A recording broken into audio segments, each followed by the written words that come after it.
यस्यैव स्फुरणं सदात्मकमसत्कल्पार्थकं भासते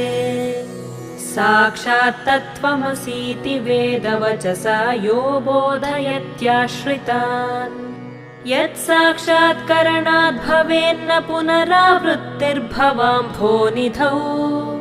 तस्मै श्रीगुरुमूर्तये नम इदं श्रीदक्षिणामूर्तये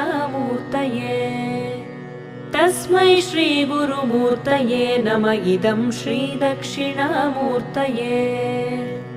नानाच्छिद्रघटोदरस्थितमहादीपप्रभाभास्वरम् ज्ञानं यस्य तु चक्षुरादिकरणद्वारा बहिःस्पन्दते जानामीति तमेव भान्तमनुभात्येतत् समस्तं जगत् तस्मै श्रीगुरुमूर्तये नमः।